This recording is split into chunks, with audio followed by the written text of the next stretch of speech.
I'm Sanichi with news from here in Taiwan and around the world.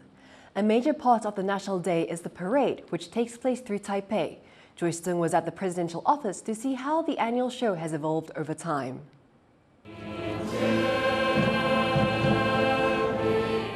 A giant flag of the Republic of China, Taiwan's official name, flying in the skies above downtown Taipei. It's on display for National Day, one of the country's biggest public holidays. Millions of people are set to tune in, with many showing up outside the presidential office to get a look at the massive parade and share their love for their home country. 突然觉得有点感动，对，刚刚升旗的时候。台湾就是一个很想自由的民主啊，希望更多人能够认同台湾。 The parade is an annual event that dates back decades, marking the day an uprising in the early 1900s that ended China's last imperial dynasty. The main event has traditionally centered around showcasing defense capabilities, with troops, aircraft, and other hardware on display for the public to see. Before the year 2000 and even before 1996, National Day performance used to be very solemn, with significant authoritarian tone. As Taiwan transitioned into a democracy, that tone has shifted. Now the occasion has become a more celebratory one, with local school marching bands taking part. This year's festivities even featured performances from Japan and, for the first time ever, from the US.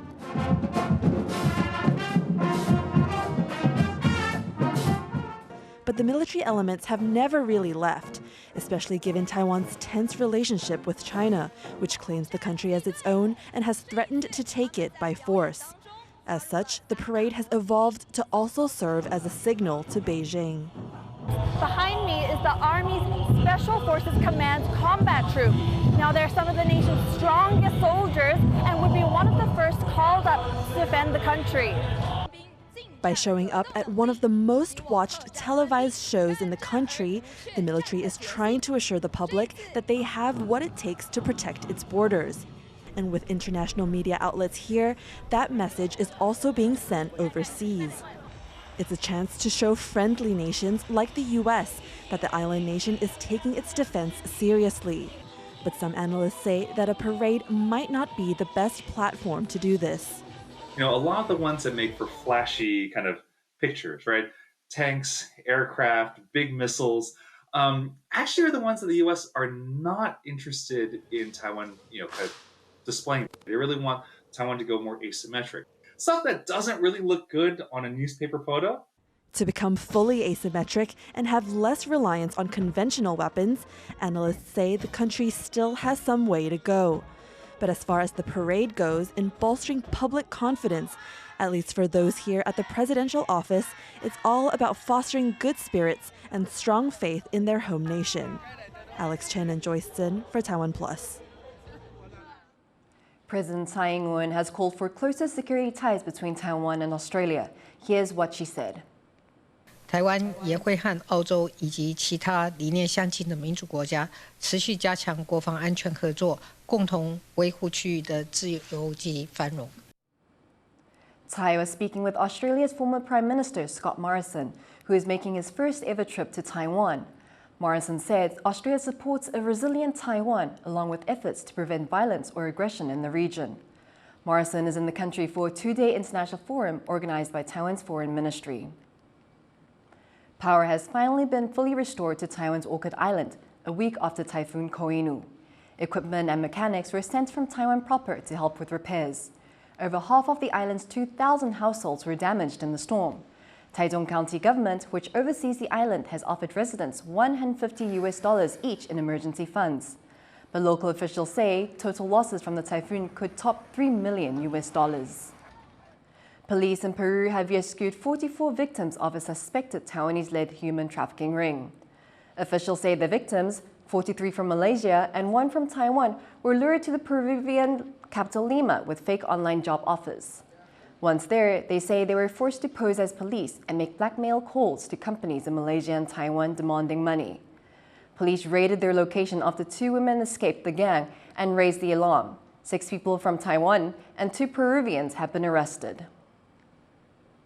Taiwan is shooting for the stars when it comes to space travel. And part of its efforts include the development of recyclable rockets. Reese Ayres has the story.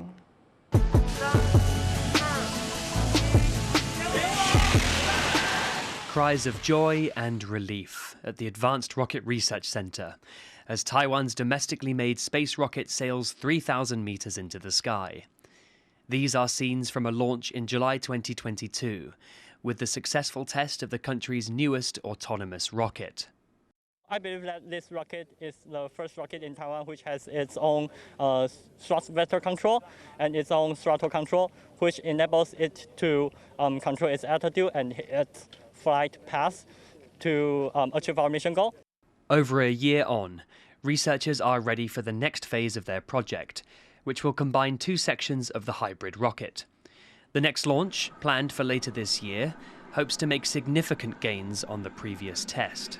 目标就是在今年呢，我们可以持续去发射这支双节的探空火箭，来尝试去飞到100公里以上的高空。The team are testing sounding rockets, designed to carry instruments and satellites into Earth's orbit. It's all part of Taiwan's efforts to become a contender in the international space race. While the country may already be a world leader in a number of technologies, such as the production of semiconductors, it's yet to make a big impact in the field of space research. But rocket scientists here have much more in the pipeline. The smaller HTTP-4, currently in development, is designed for reuse and could be among the world's first fully recyclable rockets. 垂直起飞后，飞了水平100公尺跟高度100公尺之后，在异地去做降落。那我们就是用这个雏形来验证这样子的导引导控的技术。There are plans to launch 6 low-orbit satellites by 2028, but the scheme is currently behind schedule. Earlier this year, the National Science and Technology Council proposed a 3-year extension to allow the domestic space industry more development time.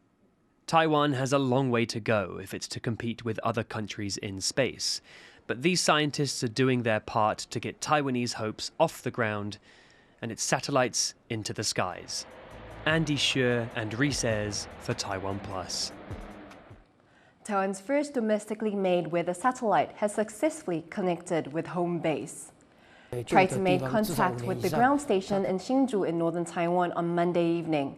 The satellite was launched into orbit from French Guiana earlier in the day. Taiwan Space Agency says Triton is operating within expectations. The satellite's primary mission is to monitor ocean winds. A temple in southern Taiwan has booked out its largest matchmaking event of the year for singles looking for love. Tiffany Wong takes a look. 没有，我们都已经额满了哦。 Fighting for true love. Available spots for a matchmaking event at the Luermen Mazu Temple in Taiwan's southern city of Tainan were snapped up in just over an hour. These singles are hoping this year will be the one they finally find their match, with a little help from Yue Lao, the Taoist god of love. The registration form crashed as people flooded the website. This year, a record number of 520 spots were made available. It's a number which sounds like I love you in Mandarin. When registration opened, men were especially quick off the mark. The matchmaking event will take place on November 11th, known as Singles Day in Taiwan. The temple will hold getting to know you activities, as well as a dinner hosted by a Michelin Bib Gourmand chef. Smaller events on other love-related holidays in May and August this year were also sellouts, but these singles aren't giving up. 特地陪朋友过来，希望他赶快找到真命天子。人太多了，事实上时间点感觉没那么合适。从开始报名到20分就很快啊。These 520 singles are already the lucky ones who managed to snag a spot. Now they'll wait to see what Yue Lao has in store for them. Ethan Pan and Tiffany Wong for TaiwanPlus. Thank you for watching What's Up Taiwan. Remember to download the TaiwanPlus app for more stories from Taiwan and around the world. Finally, we leave with images of the Geneva International Motor Show taking place in Qatar. I'm Sandy Chi. Take care and see you next time.